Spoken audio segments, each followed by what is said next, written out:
இந்த டம்ளரில் ஒரு 4 டம்ளர் நான் சாப்பாட்டு அரிசி எடுத்திருக்கேன். அதை இந்த மாதிரி ஒரு 4-5 வாட்டி தண்ணி ஊற்றி நல்லா அலசிட்டு நல்ல தண்ணி ஊற்றி ஊற வச்சுருக்கேன். இது ஒரு 3 மணி நேரம் ஊறட்டும்.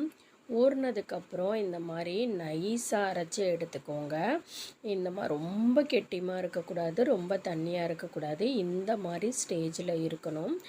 இந்த மாதிரி ஸ்டேஜில் இருந்தால் தான் நீங்கள் இட்லி ஊற்றுனீங்க அப்படின்னா பிழியறதுக்கு நல்லா லூஸாக வரும். நம்ம இட்லி ஊற்றி அதுக்கப்புறம் பிழியிற மெத்தடு தான் பார்க்க போகிறோம். ஆனால் இது வந்து பழைய மெத்தடு, ரொம்ப டேஸ்ட்டாக இருக்கும்.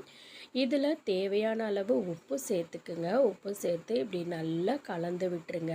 நம்ம இந்த உப்பு சேர்க்கும்போது நம்ம இந்த இடியாப்பம் வந்து தேங்காய் பாலோட அந்த ஸ்வீட்டாக இருக்கும் இல்லைங்களா, அந்த தேங்காய் பால் அதோட சேர்த்து நம்ம சாப்பிடும்போது இன்னும் இனிப்பு நமக்கு ஜாஸ்தியாக தெரியும். இது ரொம்ப ஆரோக்கியமானது. இப்போ நம்ம இதை இட்லியாக ஊற்றிக்கி எடுத்துக்கலாம். நான் இந்த மாதிரி இட்லி தட்டில் நார்மலாக நம்ம இட்லி எப்படி ஊற்றுவோமோ அதே மாதிரி நான் இட்லி ஊற்றிருக்கேன். ஒரு இட்லி சட்டி தண்ணி ஊற்றி வச்சுருக்கேன். அது நல்லா சூடாயிடுச்சு. சூடானதுக்கப்புறம் நம்ம இட்லி ஊற்றி வச்சுருக்கோம் இல்லைங்களா, அந்த தட்டை இதில் ஒன்றா எடுத்து அப்படியே வைங்க. இந்த 3 தட்டு மட்டும் நான் ஊற்றிருக்கேன்.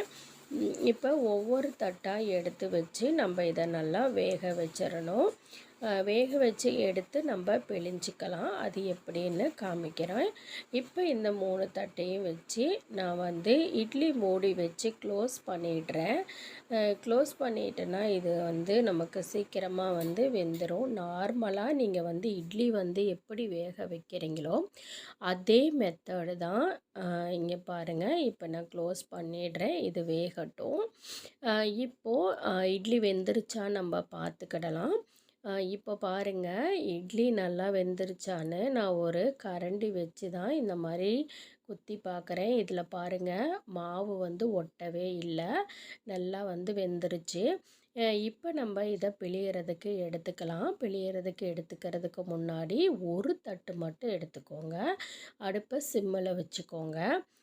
இதுதான் வந்து பார்த்திங்கன்னா நம்ம இட்லி போட்டு இடியாப்பம் பிழியறது எல்லாருக்கும் தெரியும்.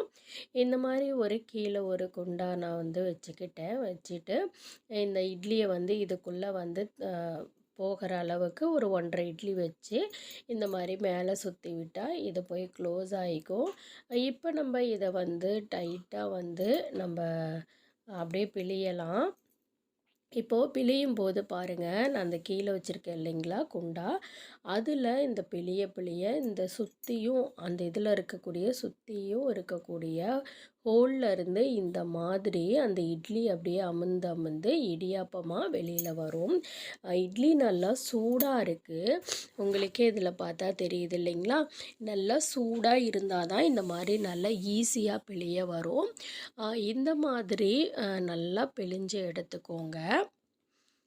இந்த மாதிரி ஃபுல்லாக வந்து பிழிய வந்து பார்த்திங்கன்னா அந்த இட்லி எல்லாமே வந்து பிழிஞ்சிரும். ஒவ்வொரு டைமும் இதே மாதிரி இட்லி வச்சு இந்த மாதிரி பிழிஞ்சு எடுத்துக்கோங்க. இங்கே பாருங்கள், ரொம்ப சன்னமாக ரொம்ப சாஃப்டாக இருக்குது. இதை வந்து நான் ஒரு ஹாட் பாக்ஸில் வந்து கொட்டி வச்சுருக்கேன். இங்கே பாருங்கள், ரொம்ப சன்னமாகவும் சாஃப்டாகவும் நல்லா இருக்குது. இது வந்து சாப்பிட்றதுக்கு நல்லாயிருக்கும். இப்போ நம்ம தேங்காய் பால் ரெடி பண்ணிக்கலாம். நான் ஒரு அரை மூடி தேங்காய் எடுத்து துருவிக்கிட்டேன். அதை மிக்சியில் அரைச்சி இந்த மாதிரி பால் வந்து வடிகட்டி எடுத்துக்கிட்டேன். இந்த வடிகட்டின பால் வந்து நல்லா திக்காக எடுத்துக்கோங்க, ரொம்ப தண்ணி சேர்த்துக்காதீங்க. இப்போ இதில் வந்து பார்த்திங்க அப்படின்னா ஏலக்காய் தூள் வந்து ஒரு அரை ஸ்பூன் இதோட ஒன்றா சேர்த்துக்கோங்க. சேர்த்து நல்லா கலந்து விட்டுருங்க. நீங்கள் எப்போ சாப்பிட்றீங்களோ அப்போ வந்து நீங்கள் சர்க்கரை சேர்த்துக்கோங்க. நான் நாட்டு சர்க்கரை தான் சேர்த்துக்கிட்டேன்.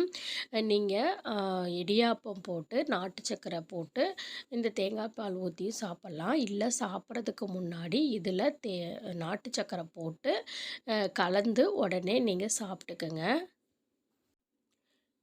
இந்த வீடியோ உங்களுக்கு பிடிச்சிருந்துச்சு அப்படின்னா மறக்காமல் லைக் பண்ணுங்கள், ஷேர் பண்ணுங்கள், சேனலை சப்ஸ்கிரைப் பண்ணிக்கோங்க. தேங்க்ஸ் ஃபார் வாட்சிங்.